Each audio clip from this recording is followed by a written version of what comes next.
बंधु माने आजिर एही भिडियोटी तुला राशि व्यक्ति विशेष मानक पई बहुत गुरुत्वपूर्ण अटे। कारण आजिर एही भिडियो रे आपण माने जानिबाकु पाइबे आपणको पई एही 2024 मसियार अंतिम 3 मास अर्थात अक्टोबर, नवेम्बर एवं डिसेम्बर मास किपरि रहिबाकु जाउछे एवं वर्षर एही अंतिम 3 मासरे आपणको जीवन रे केउ सबु परिवर्तन हेबो, आपणको जीवन रे केउ सबु घटना घटिबाकु जाउछे, केउ सबु शुभ फल एवं अशुभ फल आपणको प्राप्ति हेबाकु जाउछि। एहा व्यतीत एही 3 मासरे आपणकर स्वास्थ्य किपरि रहिबो, शिक्षा क्षेत्र किपरि रहिबो, आपणकर प्रेम जीवन किपरि रहिबो, वैवाहिक जीवन किपरि रहिबो, आपणको आपणको भाग्यर केते साथ मिलिबो, आपणकर क्यारियर किपरि रहिबो एवं आपणकर व्यापार वाणिज्यर स्थिति एही 3 मासरे किपरि रहिबो से विषय मध्य आमे विस्तार रूप रे जानिबा। बंधु माने एही 3 मासरे बड़ बड़ ग्रह मानकर राशि परिवर्तन हेबो। सूर्य, शुक्र, बुध एवं मंगलंकर राशि परिवर्तन हेबो, जहार प्रभाव आपणकर राशि उपरे पड़िबो एवं आपणक जीवन रे मध्य अनेक किछि परिवर्तन हेबो। एवं वीडियो शेष रे आमे किछि प्रतिकार विषय मध्य जानिबा, जो प्रतिकार गुड़िक करिबा द्वारा अशुभत्व प्रदान करुथिबा ग्रह मानक ठारू आपणको शुभ फल प्राप्ति होई परिबो, अशुभत्वर खंडन होई परिबो। तो बंधु माने वीडियोटी रे आगो को बढ़िबा पूर्वरु जदि आपणकर तुला राशि होई थाए तेबे वीडियोटी को लाइक करी चैनल टी को सब्सक्राइब करि देबे एवं कमेंट बॉक्स रे जय श्री जगन्नाथ निश्चय लिखिबे।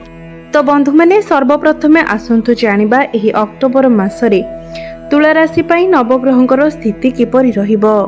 तो बंधु माने राशि चक्रर 12टी राशि मध्यरु सप्तम राशि हेउछि तुला राशि एवं तुला राशिर राष्ट्राधिपति हेउछन्ति शुक्र एवं शुक्र आपणकर प्रथम भावरे विराजमान अछन्ति, आपणकर पंचम भावरे विराजमान अछन्ति शनि, षष्ठ भावरे विराजमान अछन्ति राहु, अष्टम भावरे विराजमान अछन्ति देवगुरु बृहस्पति, नवम भावरे विराजमान अछन्ति मंगल एवं आपणकर द्वादश भावरे बुध, सूर्य एवं केतु अवस्थान करिसन्ति। तो बंधु माने मंगल आपणकर नवम स्थान रे अवस्थान करिसन्ति, जेतेबेले कि मंगल आपणकर द्वितीय एवं सप्तम भावर अधिपति अटन्ति एवं 20 अक्टोबर को मंगल आपणकर दशम भाव को चलन करिवे एवं 20 अक्टोबर ठारू संपूर्ण डिसेम्बर पर्यंत मंगलंकर कोनोसी राशि परिवर्तन मध्य हेबार नाही। तो बंधु माने एही समय आपणक मध्यरे अधिक क्रोध स्वभाव देखादेव, कारण मंगल आपणकर दशम भावरे रही आपणकर प्रथम भाव उपरको दृष्टि निक्षेप करिवे। तो 20 अक्टोबर परे आपण निजर क्रोध उपरे नियंत्रण रक्षा करबा पई चेष्टा करंतु एवं तरबरिया भावरे कोनोसी कार्य करंतु नाही किंबा तरबरिया भावरे कोनोसी डिसिजन मध्य नियंतु नाही। तो आपण निज भितरे धैर्य रक्षा करबा पई चेष्टा करंतु, निजको बैलेंस करबा पई चेष्टा करंतु, कारण आपण जदि धैर्य रक्षा न करंती, निजर क्रोध उपरे नियंत्रण रक्षा न करंती तेबे एहा द्वारा आपणक जीवन रे अनेक समस्या आसी पारे, आपणक परिवार रे अशांति सृष्टि होई पारे। कारण मंगलंकर दृष्टि जेतेबेले प्रथम भाव उपरे पड़ी थाए सेतेबेले आपणक भितरे धैर्य बहुत कम होई जाय थाए। तेबे बंधु माने सर्वप्रथमे आसंतु जानि नेबा आपणकर स्वास्थ्य किपरि रहिबो 2024 रो अंतिम 3 मासरे अर्थात अक्टोबर, नवेम्बर एवं डिसेम्बर मासरे। तो बंधु माने कुंडलीर प्रथम भावटी होई थाए आपणकर स्वास्थ्यर भाव, आपणकर इम्यूनिटी सिस्टम रो भाव एवं आपणकर प्रथम भावर अधिपति हेउछन्ति शुक्र, जे कि आपणकर प्रथम भावरे ही विराजमान अछन्ति। 20 अक्टोबर पर्यंत शुक्र आपणकर प्रथम भावरे रहिबे एवं 20 अक्टोबर को शुक्र आपणकर द्वितीय भाव को चलन करिवे एवं 7 नवेम्बर पर्यंत शुक्र आपणकर द्वितीय भावरे रहिबे। तो बंधु माने 7 नवेम्बर पर्यंत आपणकर कोनोसी भी स्वास्थ्य जनित समस्या देखा देउ नाही। तो 7 नवेम्बर रु 20 डिसेम्बर पर्यंत आपणकर टिके छोट मोटो स्वास्थ्य जनित समस्या देखा देई पारे। एही समय आपणकर इम्यूनिटी सिस्टम टिके डाउन होई पारे, ठंडा, ज्वर, काश भली किछिटा समस्या देखा देई पारे। गुरु मध्य आपणकर अष्टम भावरे अछंती एवं एही 3 मास मध्यरे गुरुंकर मध्य कोनोसी राशि परिवर्तन हेबार नाही। एवं गुरु आपणकर अष्टम भाव में थिबा हेतु एही समय आपणकर लिभर संबंधित किछि समस्या देखा दे पारे, डाइजेस्टिव सिस्टम सहित किछि समस्या देखा दे पारे। एही समय आपणकर मोटापण मध्य बढ़ी जाय पारे। तो आपण एही समय निजर खाद्यपेय उपरे विशेष ध्यान रखंतु, नचेत आपणको एही भली समस्यार सम्मुखीन हेबाको पड़ी पारे। एही समय आपण बाहरर खाद्य को अवॉइड करंतु, कारण बाहरर खाद्य खाइबा द्वारा आपणकर देह खराब हो जाय पारे। तो बंधु माने आसंतु वर्तमान जानि नेबा आपणकर शिक्षा क्षेत्र किपरि रहिबो एही अंतिम 3 मास अर्थात अक्टोबर, नवेम्बर एवं डिसेम्बर मासरे। तो बंधु माने कुंडलीर पंचम भावटी होइथाय आपणकर शिक्षा क्षेत्रर भाव एवं आपणकर पंचम भावर अधिपति हेउछन्ति शनि एवं शनि आपणकर पंचम भावरे ही विराजमान अछन्ति एवं एही 3 मासरे शनिଙ୍କର कोनोसी राशि परिवर्तन मध्य हेबार नाही। मात्र शनि एही समय बक्री अवस्था रे अछन्ति एवं 14 नवेम्बर को शनि मार्गी होई जिवे। तो 14 नवेम्बर परे विद्यार्थी मानक पाई भल समय आसीजिवो। आपणकर पाठ पढ़ारे पूर्वरु जहाँ भी किछि समस्या चलीथिला से सबुर समाधान होइजिवो। आपणकर जदि कोनोसी एग्जाम रहिछि, पाठ पढ़ा को नेकी जदि आपण कोनोसी डिसिजन नेबा पाई जाउछन्ति, कोनोसी एडमिशन करिबा पाई चाहुछन्ति, तो 14 नवेम्बर परे आपणक पाई समय बहुत भल रहिबो। तेबे बंधु माने 14 नवेम्बर पूर्वरु आपण पाठ पढ़ारे टिके विशेष ध्यान दियंतु, कारण एही समयटी आपणक पाई सेते भल नुहे, पाठ पढ़ा पाई सेते अधिक भल नुहे। तो आपणकर जदि कोनोसी एग्जाम रहिछि तो आपण निजर मन को एकाग्र करिबा पाई चेष्टा करंतु, कारण एही समय पाठ आपणकर मने न रहि पारे एवं आपण एही समय अन्य मनस्क होई पारंती। एवं 14 नवेम्बर पर्यंत आपणकर पाठ पढ़ारे जो भी सब समस्या आसुची सेथिपाई प्रतिकार मध्य आमे वीडियो शेष रे जानिबा। तो बंधु माने एबे आसंतु जानिबा आगामी 3 मास किपरि रहिबो आपणकर प्रेम जीवन पाई।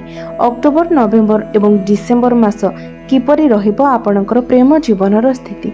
तो बंधु माने कुंडलीर पंचम भावटी शिक्षा क्षेत्रर भाव हेबा सहित पंचम भावटी मध्य होइथाय प्रेम जीवनर भाव, आपणकर संतानर भाव एवं आपणकर पंचम भावर अधिपति हेउछन्ति शनि, जे कि आपणक पंचम भावरे ही विराजमान अछन्ति। तो बंधु माने शनि वर्तमान बक्री अवस्था रे अछन्ति एवं 14 नवेम्बर परे शनि जेतेबेले मार्गी अवस्था को चली आसीबे सेतेबेले आपणकर प्रेम जीवनर स्थिति बहुत भल रहिबो। पूर्वरु आपणकर प्रेम जीवन रे जहाँ भी किछि समस्या थिला से सबुर समाधान होई जिवो। आपणक मध्यरे संपर्क सुमधुर हेबो, आपणक मध्यरे अंडरस्टैंडिंग भल रहिबो एवं आपणकर प्रेम विवाहर मध्य रूप नै पारे। तो 14 नवेम्बर पूर्वरु आपणकर प्रेम जीवन रे समस्या देखा दे पारे, आपणक मध्यरे मिस अंडरस्टैंडिंग होई पारे, मिस कम्युनिकेशन होई पारे एवं अଯଥା कथा को नेकी आपणक मध्यरे जुक्ति तर्क एवं झगड़ा मध्य होई पारे। एबे आसंतु जानिबा आपणकर वैवाहिक जीवन किपरि रहिबो ए अक्टोबर, नवेम्बर एवं डिसेम्बर मासरे। तो बंधु माने कुंडलीर सप्तम भावटी होइथाय आपणकर वैवाहिक जीवनर भाव, आपणक जीवन साथीर भाव एवं आपणकर सप्तम भावर अधिपति हेउछन्ति मंगल एवं मंगल आपणकर नवम स्थान रे विराजमान अछन्ति। तो 20 अक्टोबर पर्यंत आपणकर वैवाहिक जीवन बहुत भल रहिबो एवं 20 अक्टोबर रु संपूर्ण नवेम्बर मास पर्यंत मंगलंकर कोनोसी राशि परिवर्तन हेबार नाही। सेतेबेले आपणकर वैवाहिक जीवन रे किछिटा समस्या आसी पारे, आपणक मध्यरे क्रोध वृद्धि पाई पारे। तो एही समय आपण निजर वैवाहिक जीवन प्रति विशेष ध्यान दियंतु, निजर क्रोध उपरे नियंत्रण रक्षा करंतु एवं निज भितरे बुझामणा भल रखिबा पाई चेष्टा करंतु। अଯଥା कथा को नेकी आपण जुक्ति तर्क करंतु नाही। तो बंधु माने एही 3 मासरे आपणकर वैवाहिक जीवन 80% भल रहिबो, कारण शुक्र आपणकर सप्तम भाव को दृष्टि देउछन्ति एवं बुध मध्य आपणकर सप्तम भाव को दृष्टि पकाइबे। एहा सहित देवगुरु बृहस्पति मध्य आपणकर अष्टम भावरे विराजमान अछन्ति एवं देवगुरु बृहस्पति जेहेतु अष्टम भावरे निजर शत्रु गृह रे विराजमान अछन्ति, तो आपणकर ससुर घरर लोकमानक सहित आपणकर किछिटा जुक्ति तर्क होई पारे। तो ए सब को आपण अवॉइड करिबा पई चेष्टा करंतु। तो बंधु मैंने एबे आसंतु जानि नेबा सबुठारु गुरुत्वपूर्ण विषय वस्तु आपणकर भाग्य क्यारियर एवं व्यापार वाणिज्यर स्थिति किपरि रहिबो एही 2024 मसिहार अंतिम 3 मास अक्टोबर नवेम्बर एवं डिसेम्बर मासरे। तो बंधु मैंने कुंडलीर नवम भावटी होइताए आपणकर भाग्यर भाव एवं आपणकर नवम भावर अधिपति हेउछन्ति बुध, जे कि आपणकर द्वादश भावरे विराजमान अछन्ति। तो बंधु माने आपणकर भाग्य बहुत भल रहिबो। 20 अक्टोबर पर्यंत आपणकर भाग्य भल अछि एवं 20 अक्टोबर परे आपणकर भाग्य बहुत अधिक भल रहिबो। तेबे बंधु माने जदि आपण ट्रेडिंग करिबा पई चाहुछंती, शेयर मार्केट रे किछि इन्वेस्टमेंट करिबा पई चाहुछंती किबा कोनोसी क्षेत्र रे बड़ इन्वेस्टमेंट करिबा पई चाहुछंती, कोनोसी डील करिबा पई चाहुछंती, तो 14 नवेम्बर परे करंतु, कारण सेतेबेले शनि मार्गी होई जिवे एवं आपणको सेतेबेले अधिक शुभत्व प्राप्ति हेबो। एवं शुक्र जेहेतु आपणकर द्वितीय भावरे रहिबे तो आपणकर बेसी किछि क्षति हेबार मध्य संभावना नाही। एबे आसंतु जानिबा आपणकर क्यारियर आपणकर कार्यक्षेत्र किपरि रहिबो 2024 मसिहार अक्टोबर नवेम्बर एवं डिसेम्बर मासरे। तो बंधु माने कुंडलीर दशम भावटी होइथाय आपणकर क्यारियर भाव कार्यक्षेत्रर भाव। तो आपणकर दशम भावर अधिपति हेउछन्ति चंद्रमा, जे कि प्रत्येक 2 दिन रे निजर राशि परिवर्तन करिथांती। तो 16 अक्टोबर परे सूर्य आपणकर प्रथम भाव को चलन करिवे। सेतेबेले जेमानक पाखरे चाकरी नाही सेमाने जदि चेष्टा करंती तो सेमानक चाकरी मिलिबार संभावना सृष्टि हेउछि। आपणकर परिवर्तन हेबार मध्य जोग बनुछि। शुक्र आपणकर द्वितीय भाव को चलन करिवे 13 अक्टोबर को। तो 13 अक्टोबर परे आपणकर बाणी बहुत सुमधुर हेबो।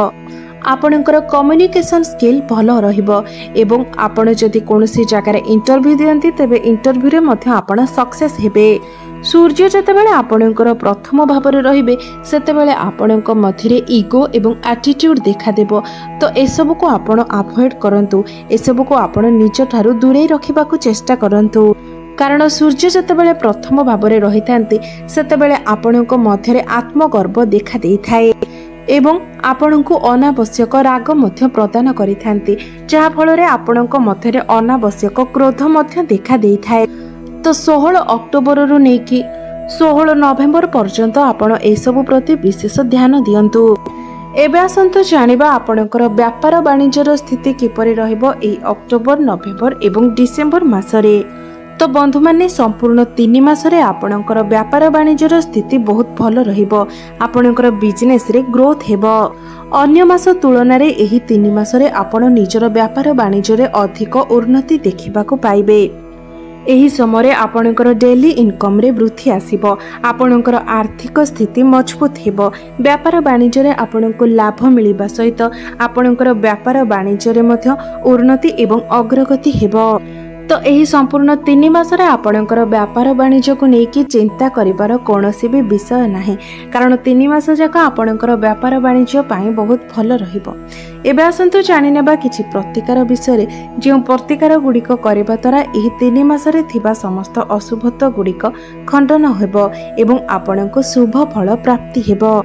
तो आपण प्रत्येक दिन शुक्रंकर बीज मंत्र ओम द्राम द्रीम द्रौं सह शुक्राय नमः एही मंत्र को आपण प्रत्येक दिन 108 थर जप करंतु। प्रत्येक दिन आपण हनुमान चालीसार पाठ करंतु एवं उदित सूर्य को तंबा पात्र रे प्रत्येक दिन आपण जलार्घ्य मध्य अर्पण करंतु। एसबु करबा द्वारा निश्चित भाव में आपनको शुभ फल प्राप्ति हेबो। आपणकर भाग्य रे उन्नति आसीबो। तो बंधु माने आपणकर जीवन मंगलमय हो, एहा ही ईश्वरक निकटरे मोर प्रार्थना। धन्यवाद।